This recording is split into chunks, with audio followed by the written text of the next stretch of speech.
सर्वाधिक जो अपने चुनाव क्षेत्र से जीते हैं 9 मर्तबा जो आज तक का हिमाचल का रिकॉर्ड है वो ठाकुर रामलाल जी रहे हैं।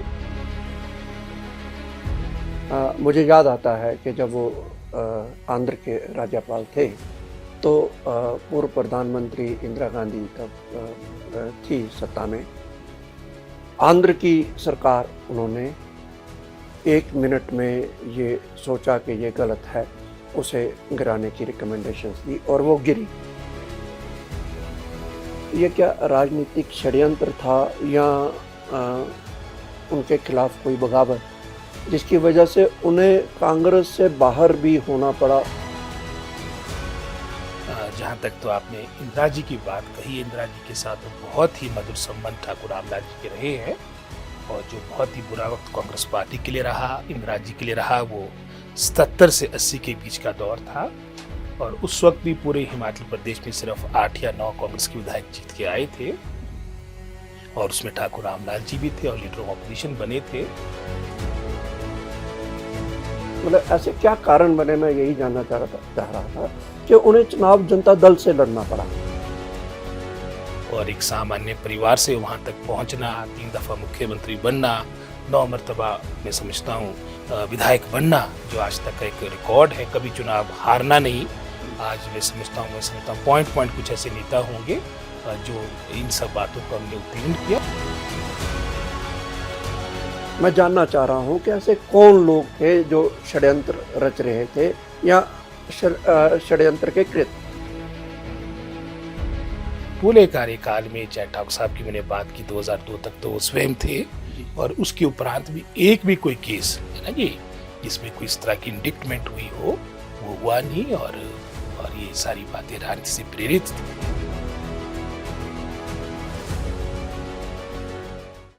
नमस्कार रोहित जी। राजनीति आपने घर गांव से सीखी है, आप एक राजनीतिक परिवार में पले हैं, बड़े हुए हैं। ठाकुर रामलाल जी मुख्यमंत्री भी रहे हैं इस हिमाचल प्रदेश के और ठाकुर रामलाल जी गवर्नर भी रहे हैं, हिमाचल राजनीति में एक दिग्गज रहे हैं। कोई ऐसा वाकया जो आप याद करते हो जब ठाकुर रामलाल जी मुख्यमंत्री थे या राजनीति में थे और उन्होंने आपसे कुछ ऐसा कहा हो जो आपके लिए यादगार बना हो? जहाँ तक ठाकुर साहब की आपने बात कही और इसमें कोई दो राय नहीं कि हिमाचल की राजनीति में ठाकुर रामलाल जी का एक अहम स्थान रहा है और आज तक की जो सबसे मैं समझता हूँ सर्वाधिक जो अपने चुनाव क्षेत्र से जीते हैं 9 मर्तबा जो आज तक का हिमाचल का रिकॉर्ड है वो ठाकुर रामलाल जी रहे हैं। और जहाँ तक तो उनके द्वारा कोई संदेश की बात जैसे आपने कही या जो एक बात वो अक्सर कहा करते थे, हमेशा वो जुब्बल कोटखाई की जनता जनार्दन जिनके आशीर्वाद से 9 मर्तबा विधायक रहे और कई दफ़ा ऐसे भी चुनाव हुए। 1972 का रिकॉर्ड था, डॉक्टर परमार हमारे प्रदेश के मुख्यमंत्री थे उस वक्त, जो हिमाचल निर्माता भी रहे। लगभग 95% जो पूरे उत्तरी भारत का रिकॉर्ड रहा, 95% वोट ठाकुर रामलाल जी को पड़े और 2 अन्य जो प्रत्याशी उनके विरुद्ध थे उनको 2.5% रहे और मुख्यमंत्री डॉक्टर परमार थे, उनसे अधिक मत मिलना और अपनी पॉपुलैरिटी अंत तक 2002 में जब आप तो जानते ही है पुलिस साहब जिनका आकस्मिक निधन हुआ, तब तक उन्होंने वो सारी बातें मैं समझता हूँ मेंटेन की और बहुत बड़ा योगदान रहा। हिमाचल के पहले राज्यपाल रहे, उनके उपरांत अश्वनी जी बने थे नॉर्थ ईस्ट में और मैं समझता हूँ हिमाचल के योगदान में डॉक्टर परमार के नेतृत्व में और उसके उपरांत रोहित जी, ठाकुर रामलाल हिमाचल के मुख्यमंत्री भी रहे, राज्यपाल भी रहे। मुझे याद आता है कि जब वो आंध्र के राज्यपाल थे तो पूर्व प्रधानमंत्री इंदिरा गांधी तब थी सत्ता में। आंध्र की सरकार उन्होंने 1 मिनट में ये सोचा कि ये गलत है, उसे गिराने की रिकमेंडेशंस दी और वो गिरी। बहुत ज़्यादा चर्चित हुए देश में भी विदेश में भी। वो उसके बाद अचानक ये क्या राजनीतिक षड्यंत्र था या उनके खिलाफ कोई बगावत जिसकी वजह से उन्हें कांग्रेस से बाहर भी होना पड़ा और परेशानियों का सामना करना पड़ा? जहाँ तक तो आपने इंदिरा जी की बात कही, इंदिरा जी के साथ तो बहुत ही मधुर संबंध ठाकुर रामलाल जी के रहे हैं और जो बहुत ही बुरा वक्त कांग्रेस पार्टी के लिए रहा, इंदिरा जी के लिए रहा, वो 77 से 80 के बीच का दौर था। और उस वक्त भी पूरे हिमाचल प्रदेश में सिर्फ 8 या 9 कांग्रेस के विधायक जीत के आए थे, और उसमें ठाकुर रामलाल जी भी थे और लीडर ऑफ ऑपोजिशन बने थे। और उसके उपरांत जो कांग्रेस की रिवाइवल का मैं समझता हूँ जो मुख्य भूमिका जिन नेताओं को इंदिरा जी ने दी थी, उसमें ठाकुर रामलाल जी भी थे। उत्तर प्रदेश जो पूरे भारतवर्ष की सबसे बड़ी स्टेट थी, उस वक्त उत्तराखंड बना भी नहीं था, उत्तराखंड में 5 आपकी लोकसभा की सीटें जा चुकी है। उस वक्त यूपी में आपकी 85 सीटें थी। पूरे उत्तर प्रदेश का जो 1980 का इलेक्शन हुआ, जब जनता पार्टी की सरकार गिरी थी, ठाकुर रामलाल जी उस वक्त इंदिरा जी ने पूरे यूपी के प्रभारी बनाए थे और क्लीन स्वीप कांग्रेस पार्टी के पक्ष में हुआ। यहाँ तक कि अमेठी और रायबरेली जो दोनों मैं समझता हूँ इंदिरा जी और संजय गांधी जी के चुनाव क्षेत्र थे, वहाँ के इलेक्शन एजेंट के रूप में भी ठाकुर साहब को जिम्मेदारी दी गई थी। और जो दौर बीच में आपने 84 की बात की, जब वहाँ पर एन.टी. रामाराव जी की सरकार गिरी थी, तो वो भी मैं समझता हूँ, हालांकि हम तो उस वक्त क्लास 3 या क्लास 4 में थे, उन्होंने अपने मैं समझता हूँ उस वक्त की परिस्थितियों के अनुसार ठीक ही निर्णय लिया होगा। और कुछ बातें भाग्य की भी होती है। और अंत में तो फिर एक दौर वो भी आया, जैसे आपने षड्यंत्र की बात भी बीच में कही है।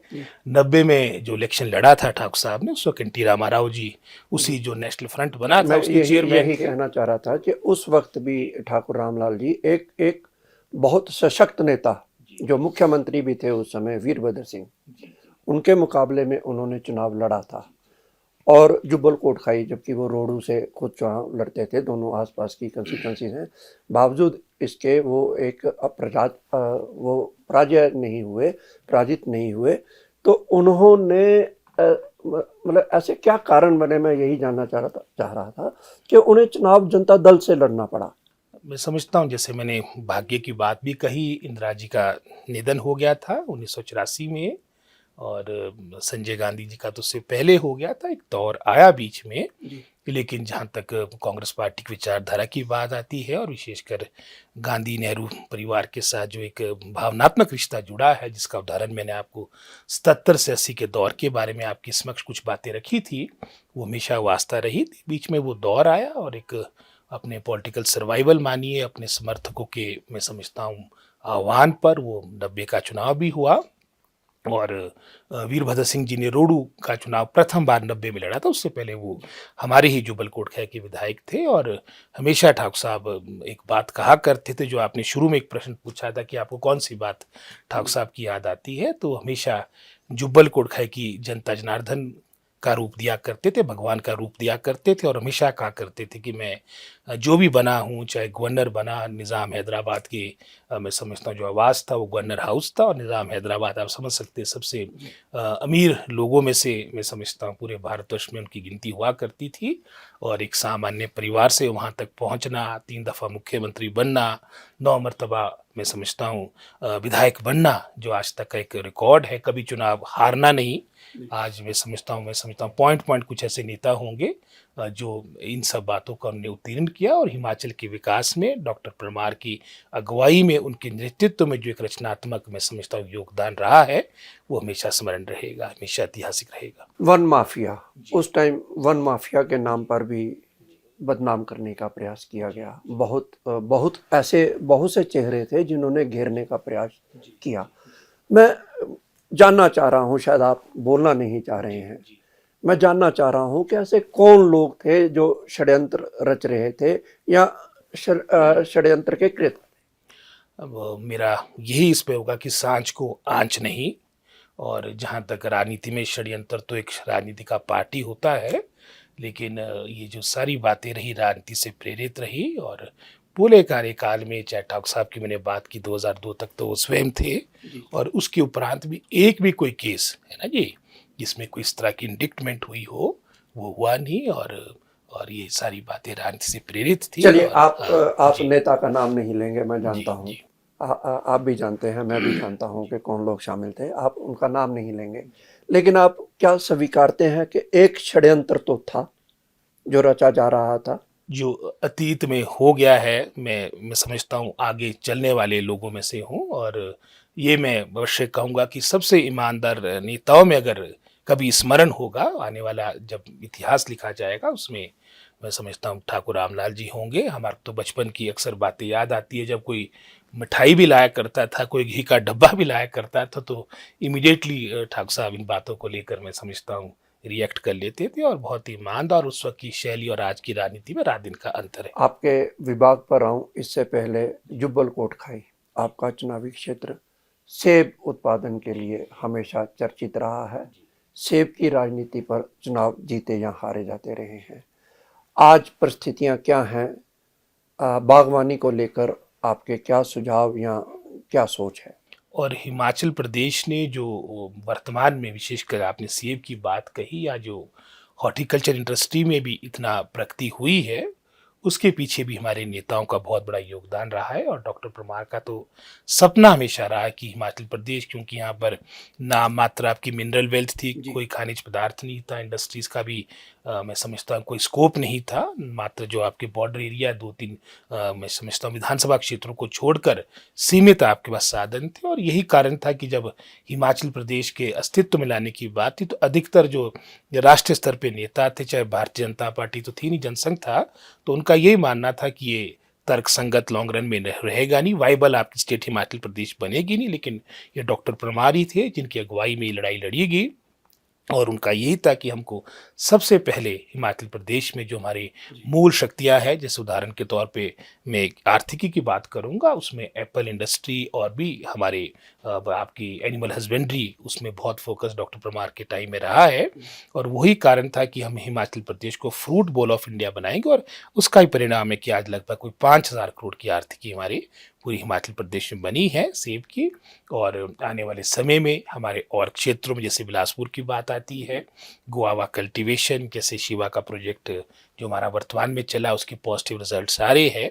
सिट्रस फ्रूट्स के लिए हमारा ठाकुर किन्नौर का साहब, क्षेत्र। आप ये बात तो बागवानी की बात कर रहे हैं, लेकिन कैसे संभव है जब सड़कों के हालात बहुत अच्छे नहीं हैं, रेफ्रिजरेटेड वैन्स नहीं हैं, कोल्ड स्टोरेज नहीं है, पर्याप्त साधन नहीं है, बावजूद इसके हिमाचल बागवानी के क्षेत्र में अपना स्थान रखता है। आगे बढ़े, इसके लिए निवेशकों को, क्या निजी निवेशकों को आगे बढ़ाया जाएगा? और क्या जुब्बल कोटखाई आपका विधानसभा चुनावी क्षेत्र उसके लिए उपयुक्त हो सकता है? जुब्बल कोटखाई का बागवानी में और विशेषकर एप्पल प्रोडक्शन में एक अहम योगदान है। लगभग कोई 20 से 25% के आसपास जो उत्पादन पूरे हिमाचल प्रदेश में एप्पल इंडस्ट्री में होता है, वो जुब्बल नावरकोट का है, जो मेरा विधानसभा क्षेत्र है, जिसका हमें गर्व है, हमारे चुनाव क्षेत्र में होता है। और इस बजट में भी अगर आपने देखा होगा, मुख्यमंत्री जानते हैं कि हमारे क्षेत्र की, हमारे प्रदेश की कौन कौन सी स्ट्रेंथ्स है, उस पर फोकस किया है, जहाँ आय के साधन बढ़े, साथ ही साथ जो हमारे पास मैं समझता हूँ हमारी जो शक्तियाँ हैं, हमारी जो स्ट्रेंथ्स है, जैसे टूरिज्म की बात हो, हॉर्टिकल्चर की बात हो, पावर सेक्टर की बात हो, इस पे मेन स्ट्रेस दिया गया। और इसी वित्तीय वर्ष में आपका जो बजट अभी 23-24 का आया है, लगभग कोई 8 सीए स्टोर्स, और ये एक बहुत बड़ा मैं समझता हूँ योगदान रहेगा। और जैसे मैंने डॉक्टर परमार ठाकुर साहब के दौर की भी बातें की, राज साहब के दौर की खैर बात की बात थी, लगभग 70 के दशक में कोई 6-7 आपके सी स्टोर्स जो एचपीएमसी के बने हैं, ये उस दौरान बने, प्रोसेसिंग प्लांट्स उस दौरान बने। और पुनः हमारी पिछली सरकार के दौरान भी कोई 1134 करोड़ का हॉर्टिकल्चर का प्रोजेक्ट आपका सैंक्शन हुआ था। और साथ में वर्तमान में हमारी सरकार की कमिटमेंट है कि हम हॉर्टिकल्चर इंडस्ट्री को और सुदृढ़ करेंगे।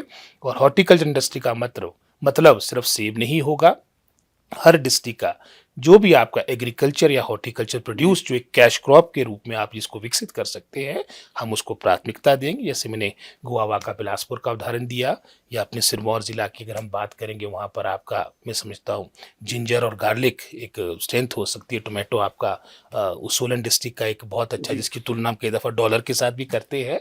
यानी आपका प्रयास होगा कि निचले हिमाचल को भी उतना ही महत्व दिया जाए जो अभी तक इग्नोर होता रहा है। हिमाचल एक है और रहेगा इसमें।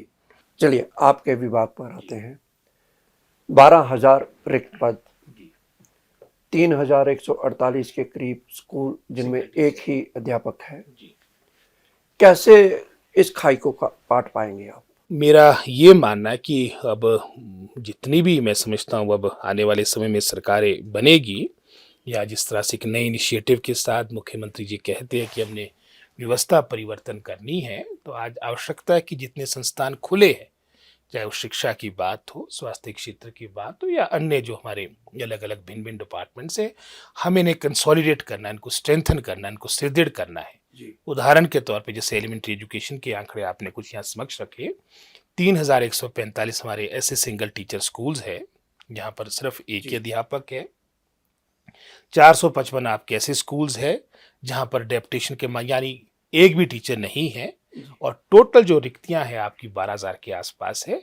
अब ये राजनीति का दौर खत्म हो चुका है कि जब चुनाव आएंगे उस वक्त आप संस्थानों को खोलो। उदाहरण के तौर पे आपने देखा होगा कि गत सरकार, जयराम जी की सरकार के टाइम चुनाव के समय में लगभग कोई 920 से ऊपर संस्थान खोल दिए। मैं कॉलेजेस का उदाहरण आपके समक्ष रखूंगा। 4.5 वर्ष जो जयराम सरकार के थे उसमें सिर्फ आपने 2 कॉलेज खोले।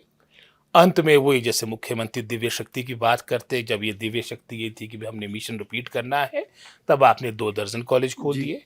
और अगर आप तुलना करेंगे 13 से 17 के बीच, और जो शुरू के हमारे 4.5 साल थे वीरभद्र सिंह की सरकार के, लगभग कोई 42 कॉलेज, 42 कॉलेजेस हमने खोले थे।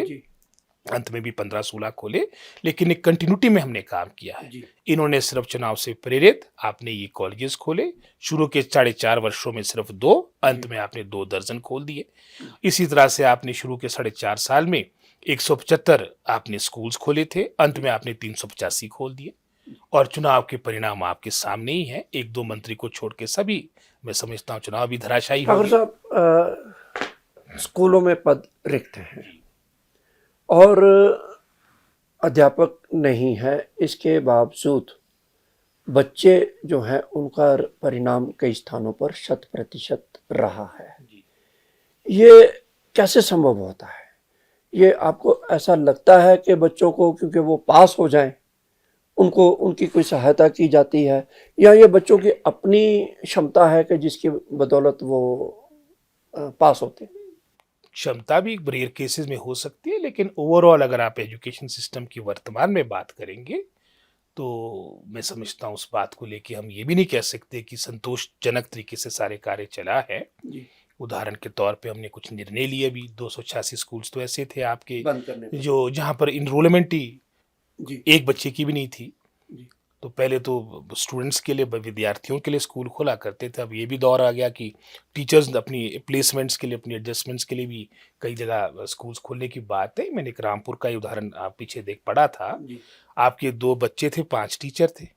आज कहीं जाखू का पढ़ रहा हूँ मैं, पेपर में आया हुआ है 20 बच्चे हैं और शायद 8-9 टीचर्स हैं हाई स्कूल में वहाँ पर ना। ये तो एक रैशनलाइजेशन, युक्तिकरण भी समय की आवश्यकता है। और मैं समझता हूँ एक सोच जो हमारी बनी है वर्तमान सरकार की, वो क्वालिटेटिव एजुकेशन। आपको याद है कि 1947 का जो हिमाचल था, मात्र सिर्फ 5 या 8% के आसपास आपकी लिटरेसी रेट थी। आज बढ़कर 85-88% के आसपास हुई है, लेकिन क्वालिटेटिव एजुकेशन वो हमारा फोकस है। ठाकुर साहब, शिक्षा विभाग एक बड़ी चुनौती है, हमेशा से चुनौती रहा है किसी भी शिक्षा मंत्री के लिए, आपके लिए भी है। क्या शिमला, धर्मशाला या प्रमुख शहर, वहाँ प्रतिनियुक्तियों पर अध्यापक हैं, सरप्लस टीचर हैं, जैसा अभी आपने जाकू का उदाहरण दिया। प्रभावशाली लोग हैं, वो या तो राजनेताओं के करीबी हैं, या राजनेताओं की पत्नियां हैं, या ब्यूरोक्रेट्स की पत्नियां हैं, या ब्यूरोक्रेट्स के पति हैं। ये एक चुनौती हर शिक्षा मंत्री के सामने रही है। कैसे इस चुनौती का सामना करेंगे ताकि जहाँ सरप्लस टीचर्स हैं उन्हें उन स्थानों पर भेजा जाए जहाँ टीचर्स की आवश्यकता है? नहीं, ये आपने बहुत ही अच्छा प्रश्न पूछा है। और जब हम अलग से बात भी कर रहे थे तो मैंने आपको बताया था कि हमारा एजुकेशन डिपार्टमेंट अब भारी भरकम और कई बातों को लेकर मैं समझता हूँ चर्चा में रहता है, और एक तरह से परसेप्शन ही ट्रांसफ़र तक ही सीमित हो चुकी है। और जो फोकस हमारा होना चाहिए वो बच्चों का, मैं समझता हूँ एकेडमिक उनकी क्वालिफिकेशन बढ़े, उनकी मैं समझता हूँ हर तरह से वो आने वाले समय के लिए, भविष्य की चुनौती के लिए तैयार हो, वो होना चाहिए, स्टूडेंट सेंट्रिक होना चाहिए। लेकिन कहीं ना कहीं किसी, मैं समझता हूँ हम इन बातों को लेके भटके हैं। मेरा पूरा प्रयास रहेगा, हालांकि मैं स्वयं अकेडमिशियन नहीं हूँ, और शिक्षा विभाग मतलब जब विभाग का बंटन चल रहा था तो इस तरह की कोई संभावना नहीं थी कि विभाग मिलेगा। लेकिन जब जिम्मेदारी मिली है और मैं इस बात में अटल हूँ, विश्वास रखता हूँ कि जब आपको ज़िम्मेदारी मिली है, आपने 100% नहीं 101% देना है। मैं इस सोच के साथ रहा हूँ, चाहे वो विभाग की बात थी, चाहे राजनीति में, पार्टी में, सोशल वेलफेयर में, जहाँ पर भी जो ज़िम्मेदारी मिली, रिस्पॉन्सिबिलिटी पूरी निष्ठा के साथ निभानी है। और डेपुटेशंस की आपने बात बिल्कुल सही की है। इन बातों को लेके भी हमने लगभग निर्णय कर दिया है।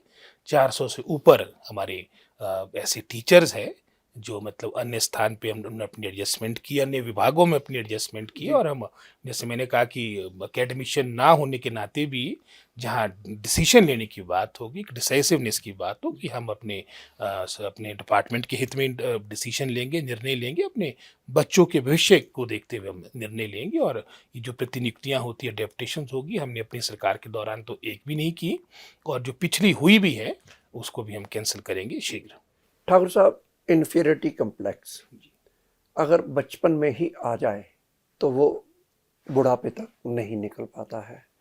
सरकारी स्कूल का बच्चा अगर आप सड़क पर चल रहे हैं, उसकी वर्दी देखकर ये अंदाज़ा लग जाता है कि ये सरकारी स्कूल का बच्चा है। उसके सामने से जब निजी स्कूल का बच्चा निकल रहा होता है, टाई शाई और ये वो सब कुछ।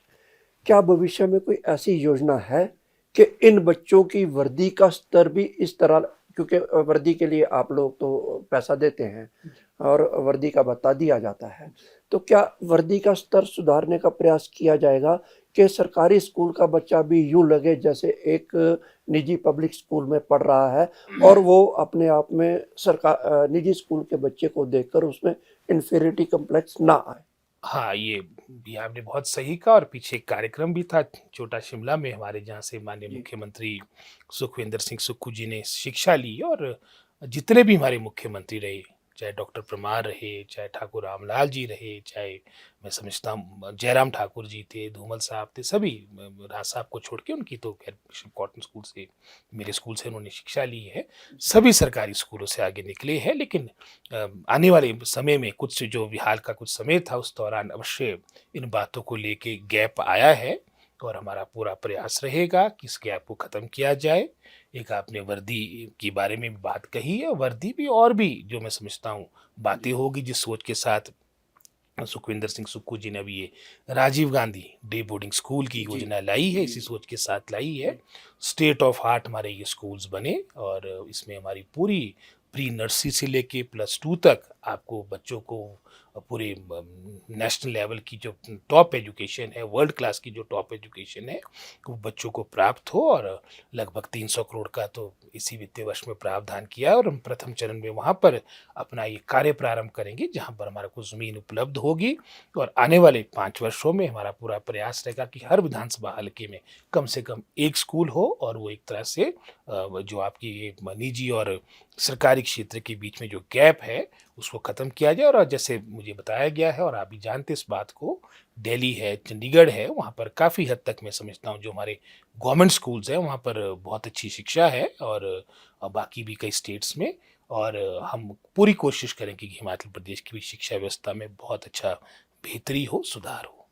सबसे बड़ी चुनौती जो पूरी साहब एक लास्ट में मैं कंप्लीट करूँगा, वो वित्तीय चुनौती है। और जो ऋण है हम पर, वो आप जानते हैं लगभग 75,000 करोड़ का ऋण, तो हिमाचल जैसी छोटी स्टेट है, 77 लाख के आसपास पॉपुलेशन है, हमारी जनसंख्या है, 75 लाख का लोन हो गया, 75,000 करोड़ का लोन हो गया, 11,000 करोड़ की हमारी लाइबिलिटीज है, देनदारी है, जो एरियर और डीए के रूप में हमने अपने पेंशनर्स को, अपने कर्मचारियों को देना, 86,000 करोड़ ये हो गया है। और गत इन वर्षों में, काफ़ी वर्षों में, पिछली सरकार नहीं, हमारी सरकार के समय भी मैं समझता हूँ आय के साधन सृजित हो, अपनी रिसोर्स मोबिलाइजेशन हो, ये कहीं ना कहीं सोच में अभाव रहा है। और मैं मुख्यमंत्री जी को बधाई देता हूँ जिन्होंने कदम उठाए। उदाहरण के तौर पे वाटर सेस का ही है, वाटर सेस के माध्यम से मैं समझता हूँ अच्छी आय प्रदेश की अर्जित होगी, एक अच्छी सोच के साथ इसको लाया गया है। अभी हाल में ही जो हमारी ये लिकर वेंट पॉलिसी जो ऑक्शन हुए हैं, जहाँ पिछले वित्तीय वर्ष में कोई 1200 करोड़ के आसपास ये टोटल आपको रेवेन्यू मिला था, 518 करोड़, कोई 1700-1800 करोड़ के आसपास हमारा टोटल आपका ये ऑक्शन हुए हैं, लगभग 518 करोड़ का इजाफा हुआ है अगर आप तुलना करेंगे पिछले वर्ष से। तो इस तरह के कदम उठाएंगे हमारे प्रदेश, जैसे मुख्यमंत्री जी कहते हैं, और हम सबकी एक सोच है कि आने वाले 10 वर्षों में, क्योंकि स्विट्जरलैंड के साथ भी हिमाचल की कल्पना की जाती है, उस तरह का एक क्षेत्र है, उतनी जनसंख्या है। आने वाले समय में, आने वाले 10 वर्षों में काम करने में समय भी लगता है। हम ये नहीं कह सकते कि मात्र अब तो 100 दिन के आसपास सारा कार्यकाल हुआ है, कि 1-2 वर्षों में सारा हो जाएगा, लेकिन आने वाले समय में निश्चित रूप से जहाँ हम अपने रिसोर्सेज को मोबिलाइज करेंगे, वहीं एक मॉडल स्टेट के रूप में हमारा प्रदेश आगे आए। जिस तरह से मुख्यमंत्री की सोच है, इसके लिए हर संभव प्रयास रहेगा।